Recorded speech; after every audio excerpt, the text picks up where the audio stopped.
知有冇觀眾都聽過啦，就係嗰啲咩貴人論。感恩你今日同我見面，張單係從來都冇存在，即係就消失咗喎，犯法噶喎。保險行業一定係要公屋出身，破個產執垃圾，我做保險一定要我好慘，我先可以做保險咁樣。Hello， 大家好，我哋係職場 KO 蛋。大家好，我係貓仔，我係 Kaya，我係 Oscar，我係 Emma。一講起保險，大家會諗起啲咩呢？我會諗起感恩，感恩我遇見大家。我會諗起簽床單，諗起簽床單，簽床單，我會諗起斷六親。斷六親，我會諗起大家都係戴靚錶、揸靚車、孭靚袋，係咪？大家都有好多呢啲唔同嘅迷思。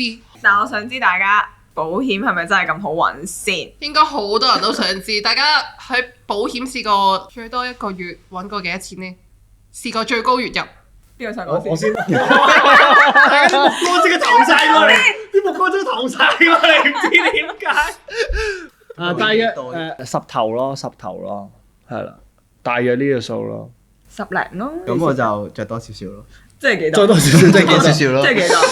未到50咯，未到50。但係其實呢行真係可能坊間大家會覺得哇，保險界好似好好揾喎，即係每年都好多人入行啦。咁對呢行都可能有好多一啲，好多人走唔話你聽啫。係啦，對呢行都有好多一啲我哋會話唔係咁好嘅印象啦，係啦。其實我覺得好多坊間嘅人咧，成日都會覺得保險啲人咧身光頸靚啊，跟住揾好多錢啊。睇過。你睇下我呢啲就乜都冇咯。一開始入行之前咧，都以為保險好容易揾錢，即係我 assume 咗呢個行業係揾好多噶啦，已經。咁我再 assume 埋，覺得呢個行業係非常之容易揾錢，係啲錢自己走埋嚟嘅。真心咁正，我從來都冇呢個冇覺得。因為好誇張咯，咩即係嗰陣時，即係你睇 IG 都係啊，啲人又揸車啊，啲錶啊百幾萬，啲車又幾百萬。我覺得係 IG 啲人真係鋪得。係啦，就 project 張糧單出嚟。今日咧我就今個月我就有10零萬咁樣鋪出嚟咯。但係即係我入行之前對呢個林生喎，因為一個月揾20幾萬嗰啲咧，係下個月又有咯。係啦，即係我覺得呢個係我從來都冇覺得好揾，即係純粹係大家 project 出嚟，好似要吸引人入行嘅感覺咯。我就係覺得當我真正入到嚟呢一行，望到呢一行嘅真態之後，我就先發現呢一行揾到錢係啱嘅，但係絕對唔係容易揾錢啊！冇啲人 present 得咁風光咯，應該行出去撞死幾個咁樣。係啦，同埋咧，我有見過啲咧係其實唔係自己揾好多，純粹係咧老闆揸咗架法拉利落嚟之後，自己又要去行去影相扮係自己咁樣。要坐一坐打個卡啊嘛。係咪我哋老闆係咪都法拉利？我哋老闆都係法拉利，係我哋老闆都係。我覺得咧好揾咧又唔至於嘅，如果好揾咧應該係要去做詐騙。KK 完啊嘛，冇錯，香港地打個電話2球，唔係撈偏就係做老千。冇錯，呢個係真嘅。詐騙嗰啲隨便都俾人呃咗1-2球喎，即係我真係覺得。係咯，我諗緊點解啲錢可以快咁多？我都想見，我都想睇1-2球。啲人就係話我香港啲人傻錢多。其實我覺得詐騙嘅話術係勁好多啊，即係點樣可以一步一步氹到你落搭。佢有晒鋪排嘅，同埋我每一步都係精心設計過。係有冇試過聽嗰啲電話咧？有條友咧有分享過咧，就係咧佢曾經咧去度過呢一啲橋，係跟住咧嗰啲電話咧點解一定要揾個有鄉音嘅人嚟講咧？就因為咧，如果你連個鄉音都分唔到嘅話咧，嗰條一定係傻嘅。係啦，如果一條友咧話保險業好好揾咧，咁咧嗰個一定係呃你嘅。係，一定係想氹你去做啲乜嘢，因為以我自己親身經歷啦，我覺得呢行咧係揾到錢嘅，但係同樣你都好辛苦㗎。我可以同觀眾分享下咧，係頭9個月係1蚊都冇得袋嘅。一開始嘅時候，大家都要捱過去。係，我都覺得係。同埋你又會擔心，即係咪真係會斷六親？係咪真係即係揾朋友又好似我約朋友食飯都係抵啊！我都想分享下，因為啱啱 Oscar 有講到佢係由一開始零第1個月到第9個月開始先開始揾到錢嘛。咁我其實大約都係要去到4-5個月左右，我先叫做揾到少少錢，可能萬零蚊嘅收入咁樣。咁你哋咧一開始嘅時候有冇話？咪一開始咪少咯，即係可能最 basic 嗰啲單好少幾千蚊。都即係係慢慢唔會話好似出邊搭啲人上去 po 一 IG 張咁一張大單 jumbo 係 case 爆，仲要一入行就 jumbo case 咁樣，即係就一嘢掉落去，咁就成年唔使做啦咁樣咯。哦嗰啲通常都係一啲好本身已經好有家底、好有 network 嘅人咯。但佢唔會話你知咯，係咯人設都真係，唔係呢個都係我曾經有同你講過，就係因為嗱你都係啦，會錄 IG，大家都好中意錄 IG 嘛，我都好中意錄 IG 啦。其實我即係有一樣嘢真係好唔明，即係點解係嗱我要 sell 我自己啊點解你個姿勢突然間要咁樣？我要 sell 自己，我有好多俾啲我有好多 angle 可以 sell 自己或者分享自己，但係我又話一樣嘢唔明咧，點解大家淨係即係即係保險行業嘅大家一定係要公屋出身啦，我破過產啦，負債幾多百萬，跟住係負債幾多百萬，到而家財務自由。跟住之後我之前係咩我有冇聽過執垃圾定係唔知點樣啦？總之我都見過，執垃圾有啲誇張。有聽過定見過啦。仲要我真係有碌過一條 reels 咁樣。好多人唔係食垃圾啫，真係一定係要咁樣，然後就話哇，我依家咧個人就唔同咗啦。其實我唔係好明點解係一定要用呢一個位去切入咧，係有啲咩咁即係如果反差咯。嗰個銷售學嚟嘅，銷售學或者叫心理啲人中意睇啲學咯。人醜小鴨係啊變變天鵝鵝嘛哦即係但係個問題就係，即係我做保險一定要我好慘，我先可以做保險咁樣。就係古仔嚟嘅啫，即係本身好好，依家都好好，係咯，係㗎啦嘛，唔得㗎，係咁唔得嘅，係唔得嘅，因為係一定要係咁樣嘅。因為你嗱，如果你又認真去睇呢件事嘅話咧，但係其實我認真睇係睇佢15秒，就係睇到佢執垃圾啦，同佢公屋出身，同埋就係就係負債幾百萬咯。即係如果佢條 reels 有30秒咁樣，我就睇到頭嗰15秒，跟住我就咁樣，跟住我就走。即係你淨係睇佢。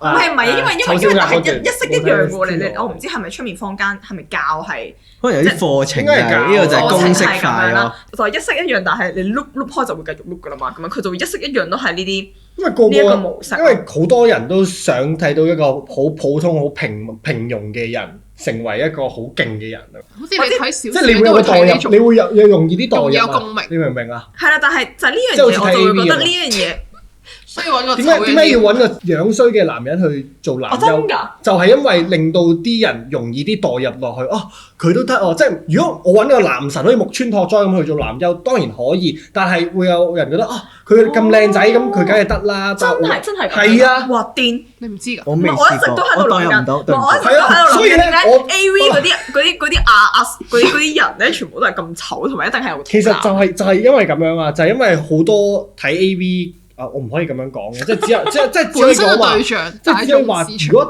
如果嗰個男優係好樣衰，或者好平庸，或者係直頭有缺陷添嘅，但係佢都可以做到呢件事，佢幾鼓勵到你，你都可以加油，你都可以。就算你有大肚腩，就算你禿頭，就算你肥仔波，你都可以。好 encourage。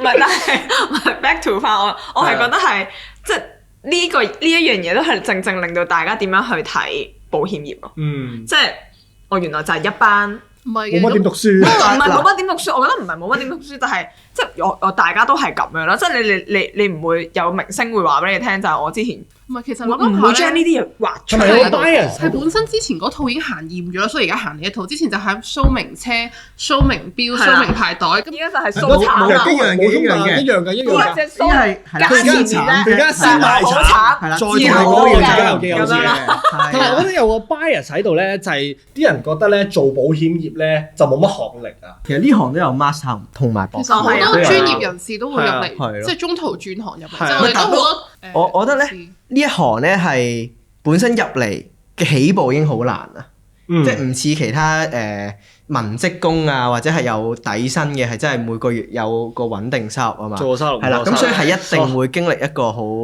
辛苦嘅階段嘅，即係好坦白咁我哋講。恐嚇緊。係啦，即係唔係千祈唔好入係啦行啊！真係你冇心理準備咧，會真係冇捱過頭嗰段辛苦咧，就係啊千祈唔好諗入呢行。係啊，係啦，如果有人同你講話一入嚟就3-4萬咁樣，就絕對係呃你嘅。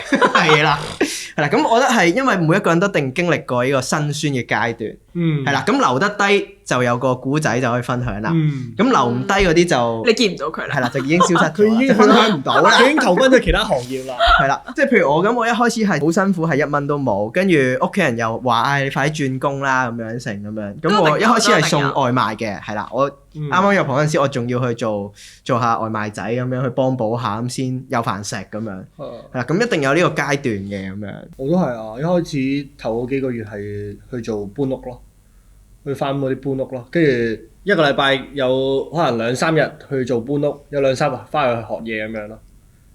我一開始真係 full time 嘅，因為我係做咗一份工2份工之後先再轉行，即係有啲錢喺度。其實都冇錢嘅嗰陣時，我做嗰啲即係出嚟好似打份工同冇打工係冇分別，即係純粹有份工返，嗰份人工好奀，即係都係萬頭咁樣啦，有底薪嘅。不過第一其實底薪都係呃你嘅啫，係底薪都係呃你嘅，你追唔到你都係冇㗎啦咁樣。你之後出嚟係啊，跟住之後1個月有咁，你之後都冇㗎，咁樣你都要自己做。不過頭可能1-2個月2-3個月係真係冇咯。不過嗰陣時會做啲 freelance 咯，咁但係都係辛苦㗎啦，即係唔係？同埋我覺得辛苦咧，未必可能真係 income 上冇嗰種辛苦，係嗰種內心嘅 struggle。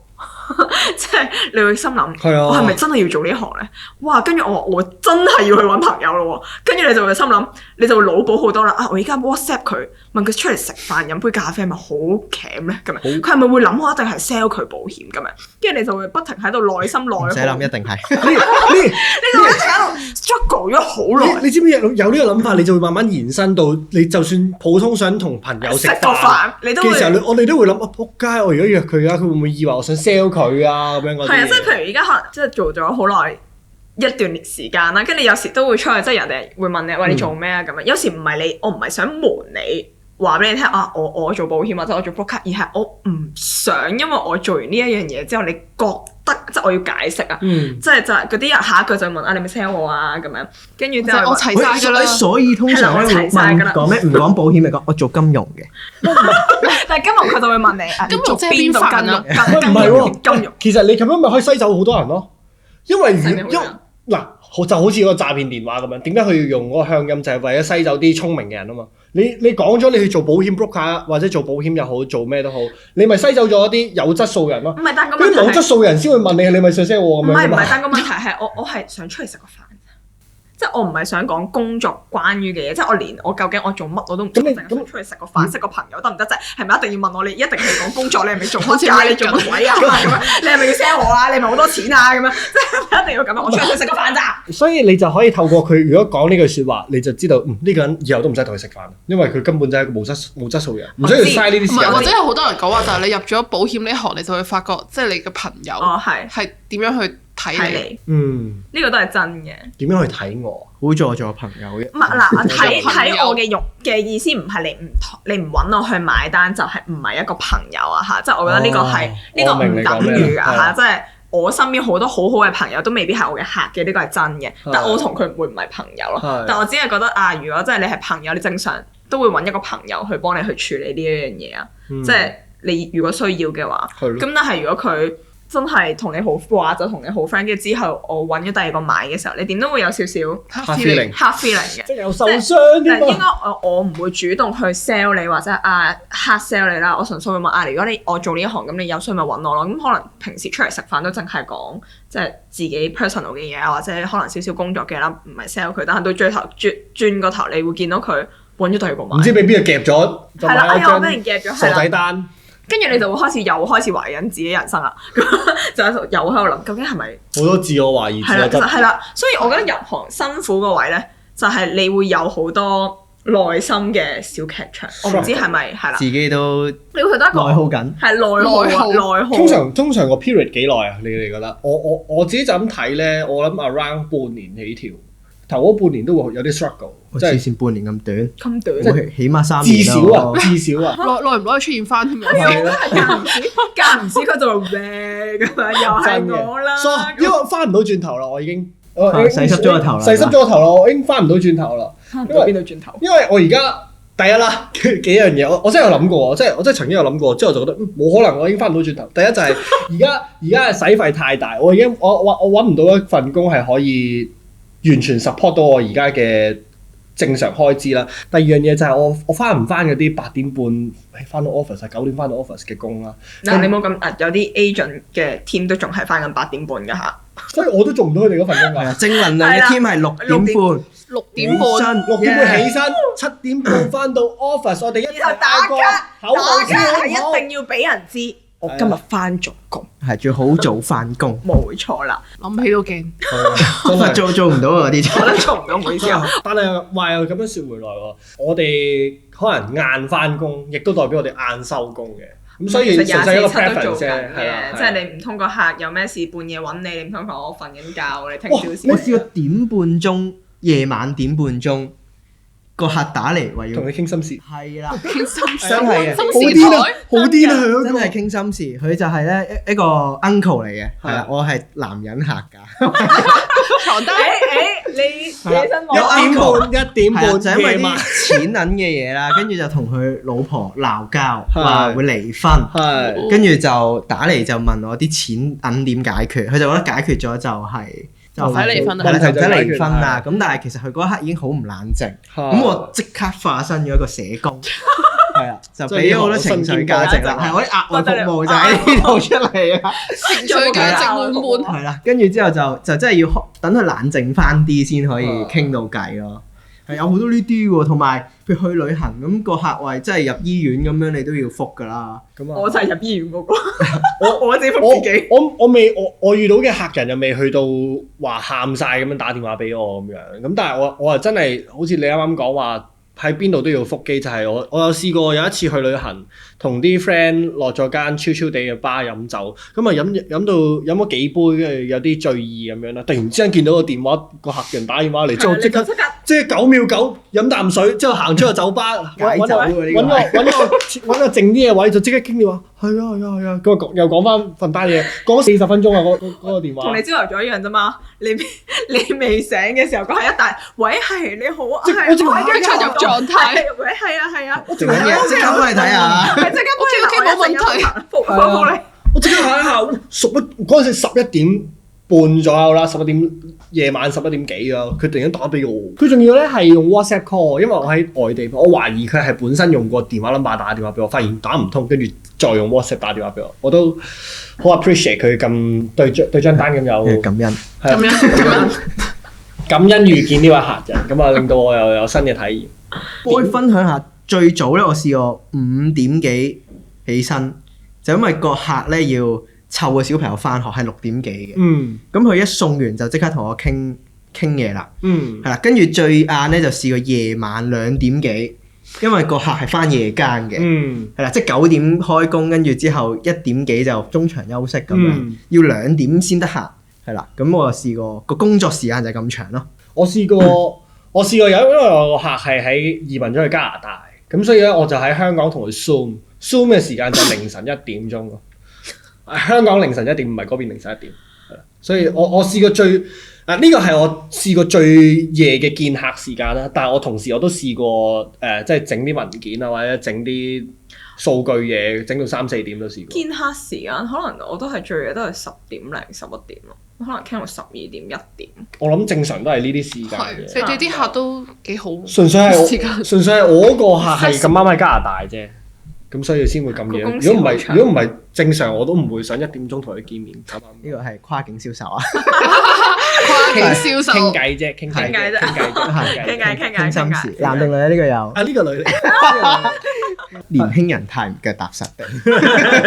講到錢到人到，大家有冇聽過簽床單呢樣嘢？啱啱有講到，係咪你講啊？簽床單。點解你會諗簽床單嘅？人哋以為我簽床單咯，可能係。一定有啲事情發生咗先會。係咪聽到嗰陣你有咩感受？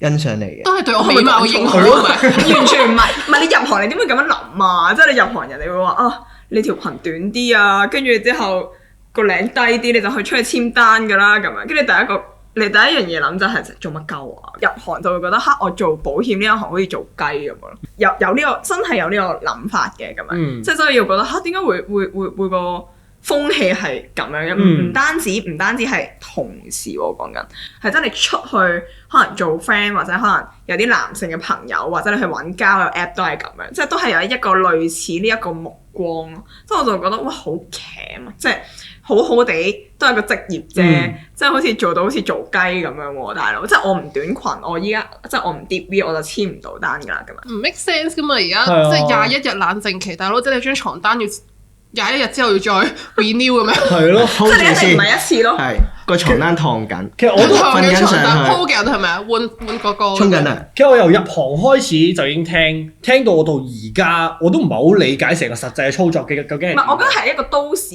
好似都市傳說咁樣咯。即係嗱，你永遠都聽過，但係你永遠都揾唔到，即係捉唔到嗰件事出嚟咯。好難捉啦！唔通我同你講話我有簽床單咩？唔通我報個 cam 喺度？其實我都幾 proud of 嘅，如果我有簽過。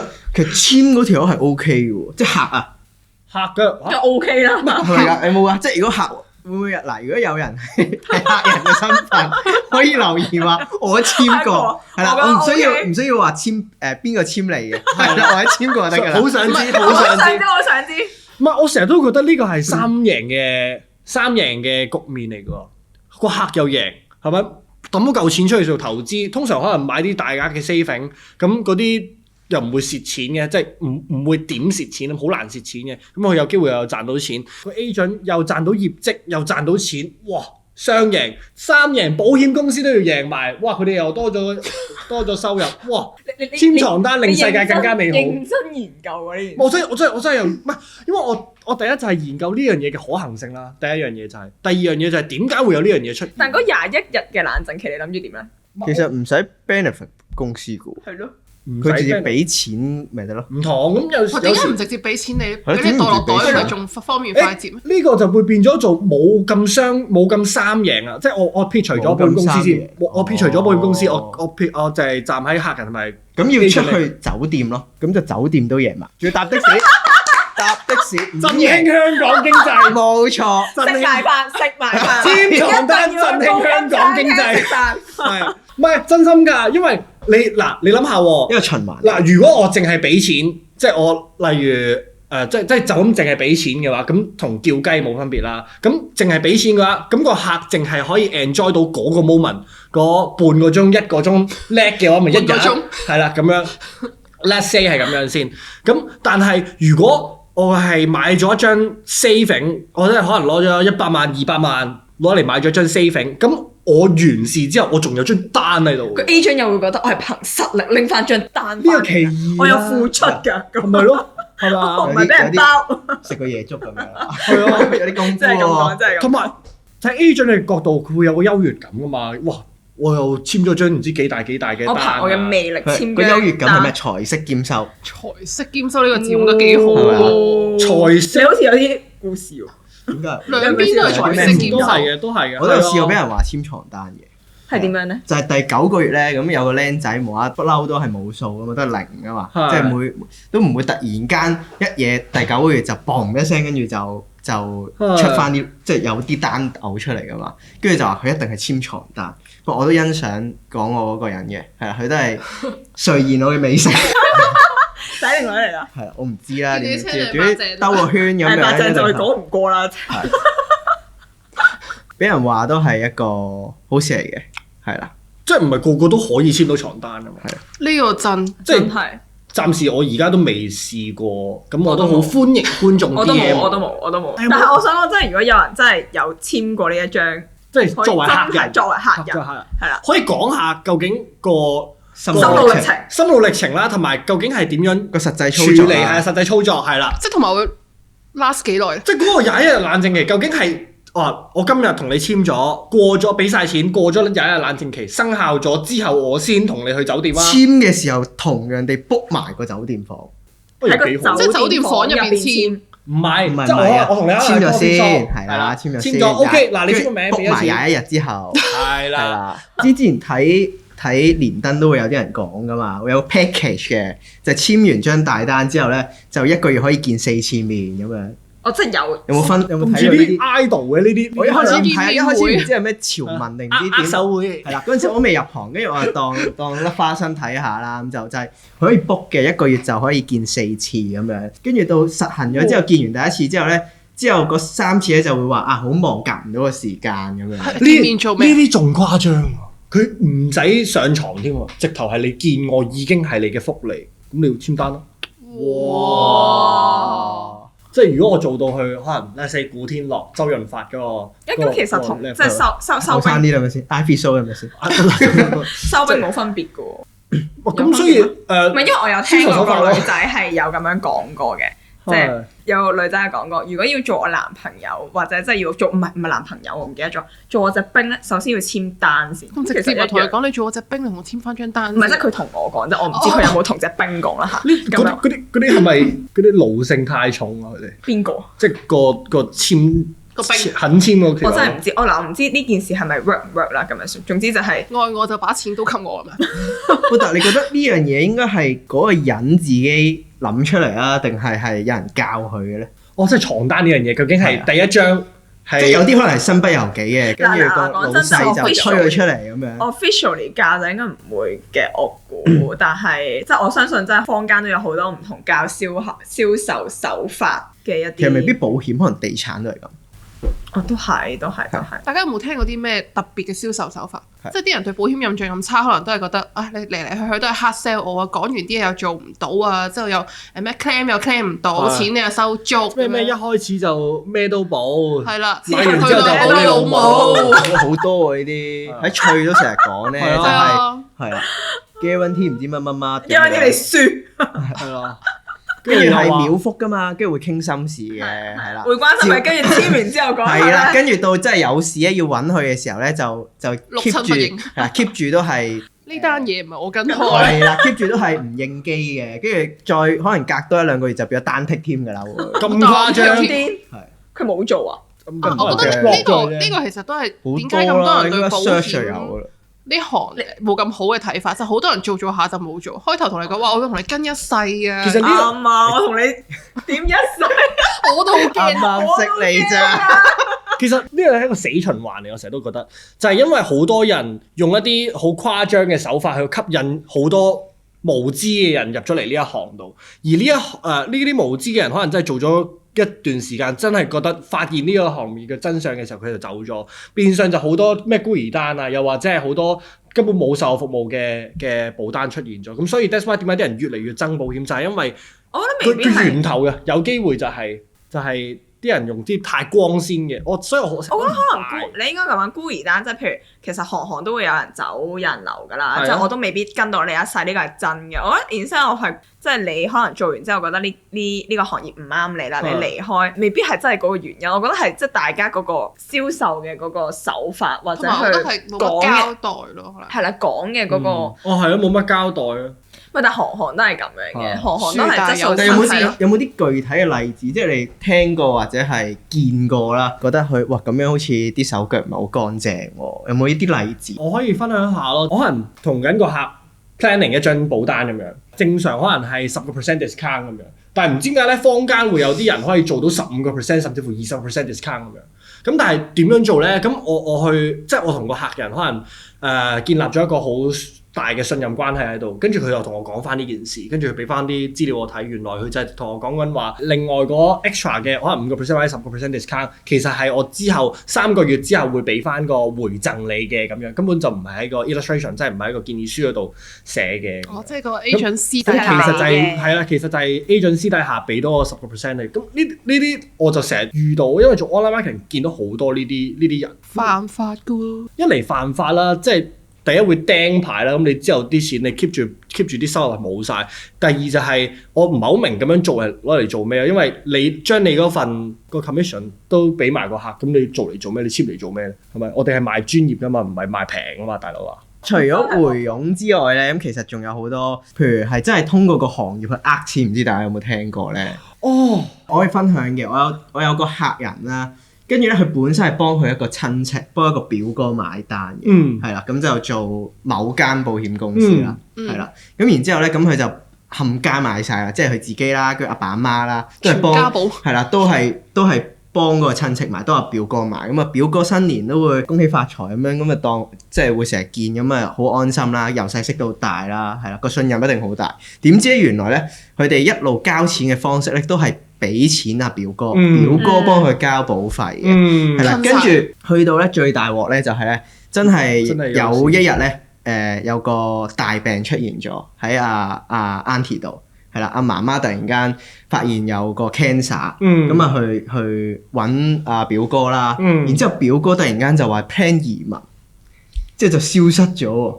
咁都唔緊要嘅，咁我移民啦，真係好忙啊！你去直接揾保險公司啦，咁啊直接可能好慘咁，自己就走去揾保險公司，跟住就發現原來張單係從來都冇存在過。咁癲，但係買完單佢唔使拎文件嗰啲咁樣。係咯，係冇存在過，即係唔係被取消。係啦，咁佢供緊嗰10幾年嘅錢咧，究竟去咗邊咧？就供緊俾表哥。係啦。唔係，但係我都聽過有啲真係好誇張，即係我都唔知嗱，真係唔知實際點操作。如果有人知係話俾我聽，即係我都聽過咧，有一個就係 friend 就係問我啊，佢問我係咪可以咁樣做？嗰件事就係咧個 agent 咧，呢個係 agent 啦，跟住咧佢個客就買張單，咁咧譬如有啲 saving 單嘅時候，其實你可以攞少少錢出嚟噶嘛。佢攞嗰個錢咧，愛嚟咧供嗰份 agent 個阿媽張醫療保單，即係個 agent 嘅客。呢個係個客，呢個係 agent。冇錯。個客佢將份係啦，個客嘅張單就退保咗。冇退保，每年咪可以拎少少錢出嚟嘅，有啲咧係啲利息咧係交緊 agent 嘅阿媽張單。有料。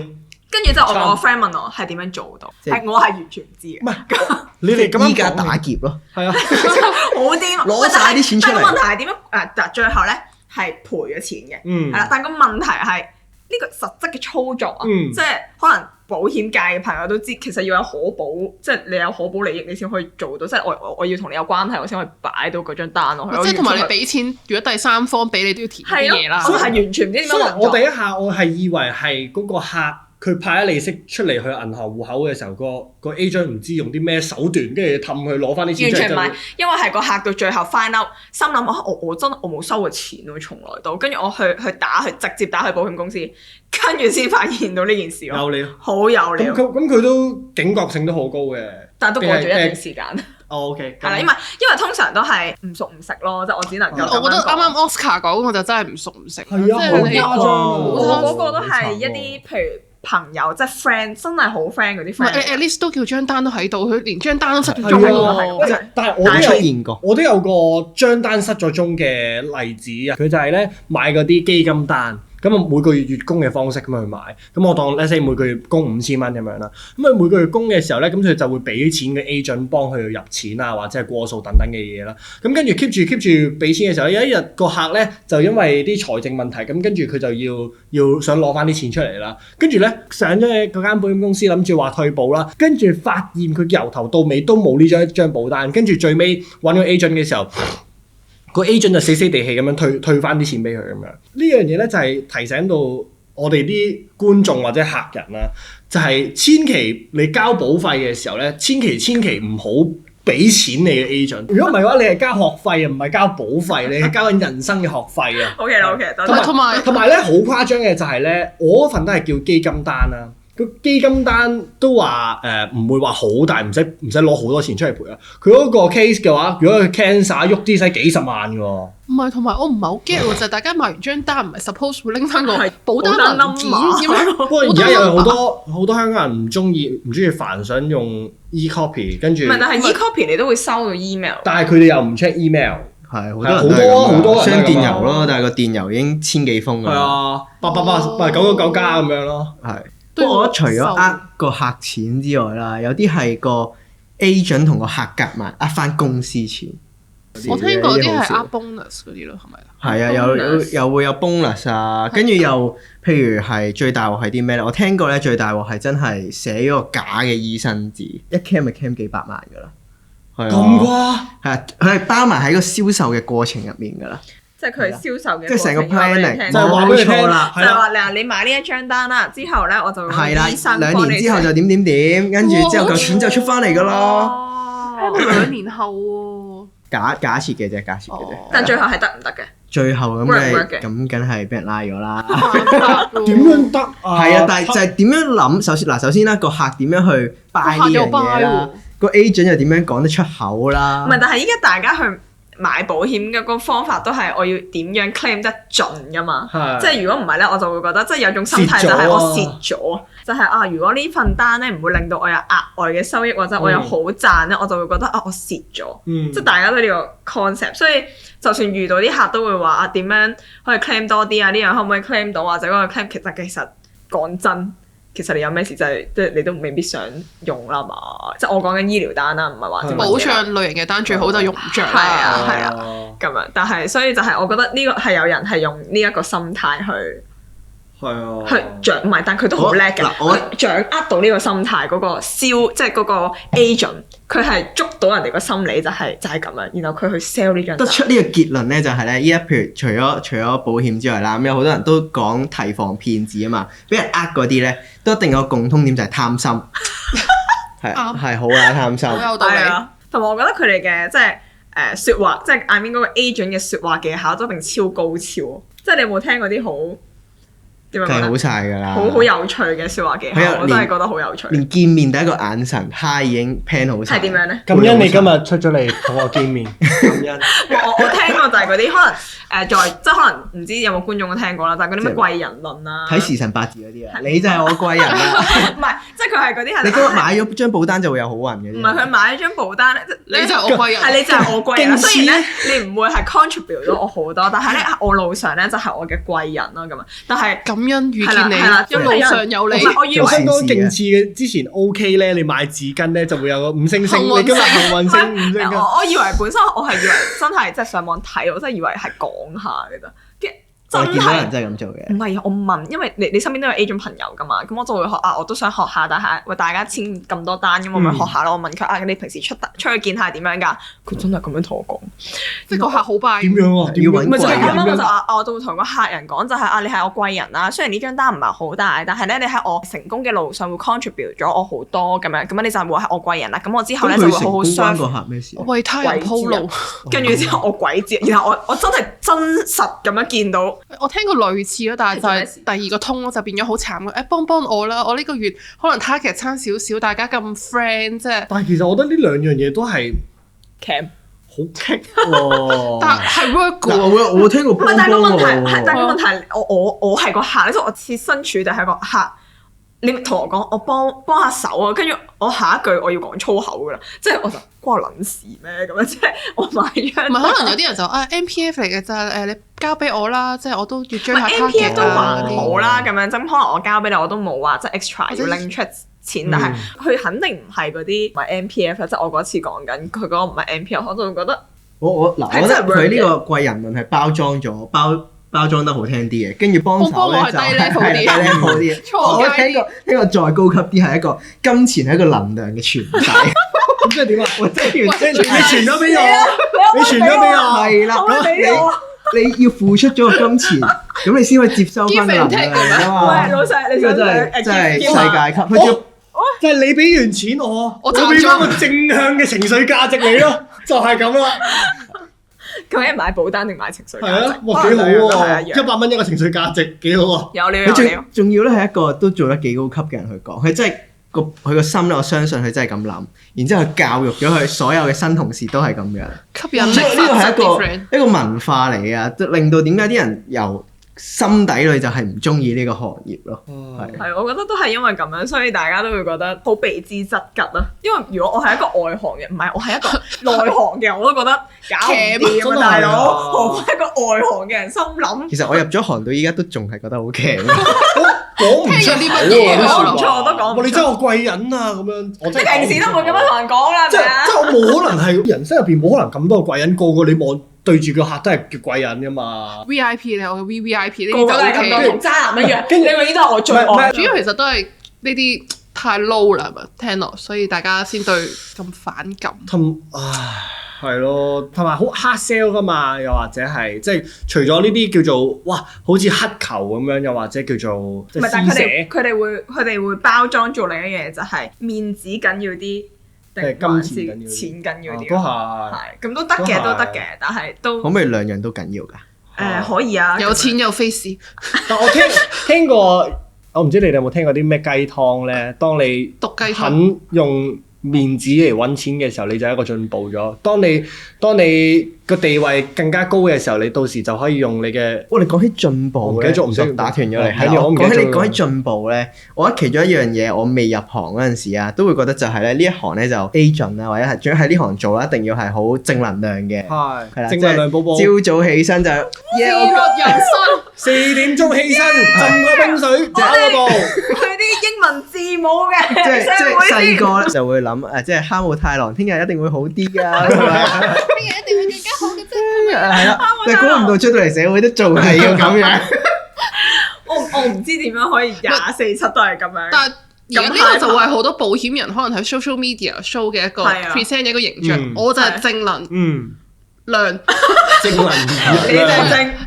我就正能量，即係每日都好似好 positive，每日都好感恩呢樣感恩嗰樣咁樣，咁同埋都有好多唔同嘅人設啦喺 social media 上面，我覺得呢啲都可能係大家對保險呢行有啲唔係咁好嘅睇法嘅一個原因。唔係，我覺得有人覺得係好，有人覺得係未必覺得好嘅。本身有正能量呢樣嘢係好嘅，即係開心嘢嚟嘅，但係要識個平衡，係啦，平衡，即係唔好太極端。呢個正常人唔會24/7都係正能量。我真係哈姆太郎。唔係同埋乜都會多謝公司，多謝公司，多謝團隊。我完全唔明點解要多，即係 I mean 唔係，即係但係我唔 get 點解係所有嘢都係多謝公司，多謝公司。好似 TVB 攞獎，多謝 TVB，其實多謝係咪 script 嚟㗎？其實呢係一個管理學嚟嘅。首先你要將個最底層嘅人咧，佢要有個奴性喺度，佢會覺得自己就係被人照顧，係啦，冇咗佢就唔得。其實有少少似 PUA 嘅，係啦。咁所以咧，佢就會覺得自己嘅成功咧，就一定要係多謝公司，係啦，靠上面靠其他係啦掛鈎。好似有啲心法喎，你對呢套嘢。係咯，係我係絕對唔會咁公司樣多。如果真係多謝係真係多謝。佢每次都真係嘅。唔係，但係我回歸翻就係嗰個位就係要平衡咯。你唔好永遠都係好正能量就今日真係好好啊咁樣。有時有一個人係正常人係有正能量嘅一面，亦都有負能量嘅一面嘅。但係呢一行咁同埋要諗點樣去釋放呢樣嘢咯。呢一行就好似就係不停淨係推好咯。即係就會俾好一面人揾到錢啦，生活自由啦，跟住之後我好正能量啦，個人就一定唔同咗咁樣。但其實唔會噶嘛，即係其實我哋都係正常嘅一份工作，即係總之都會有 ups and downs，所以我會咁樣形容。好好喎呢個，因為咧我入行嗰陣時啊，我又係有個 bias 咁入行嘅，即係我覺得我一定唔想 sell friend 啊，唔想我屋企人啊咁樣。咁而去到做咗一段時間啦，係好自然嘅就調翻轉，即係啲 friend 咧見到我好似都穩定咗啦咁樣，跟住就會去問翻我意見嘅，即係有啲可能係出面買咗嘢之後再問翻，喂你覺得點樣啊咁樣。咁然之後都幾多朋友啦，係真係話翻可能Oscar 你同好似冇乜點變喎你咁樣。係啊，我都聽過，呢個都真係嘅。係啦，咁我覺得係即係聽完反而咁樣仲令我更加開心啊！即係佢唔係見到哇你而家大個仔咗，係啦，揾好多錢啊咁樣，反而做翻仲係保留到自己，係啦，係都真係，因為可能好多人即係可能入咗行之後，大家都會覺得哇。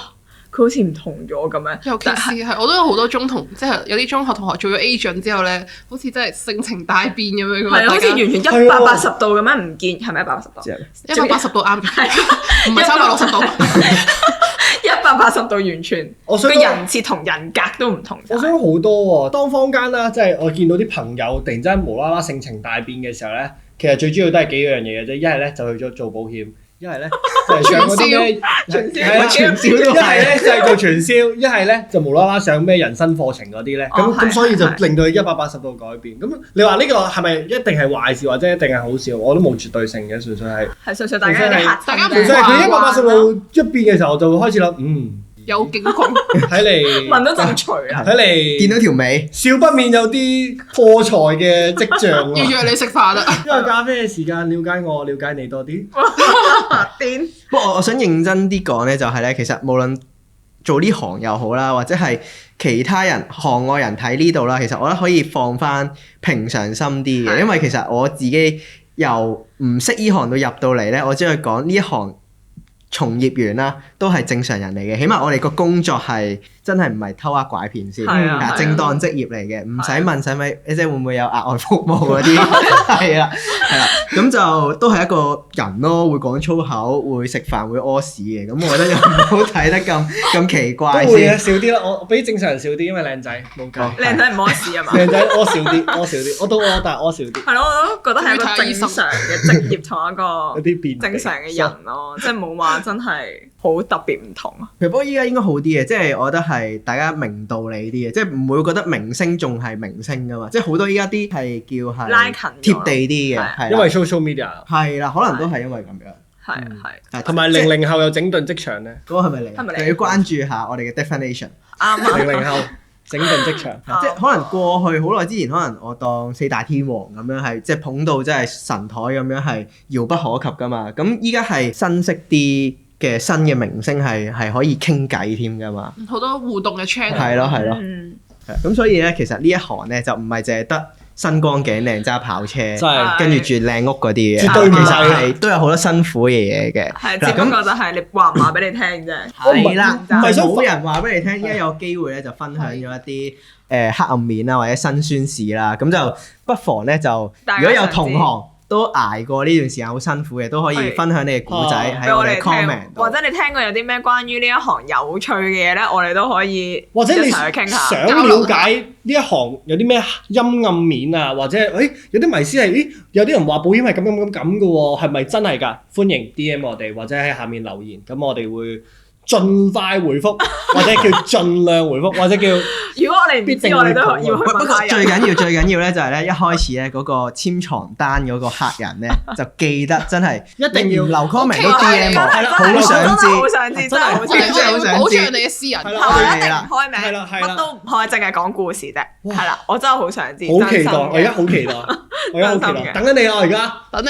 下條片見，拜拜拜。拜。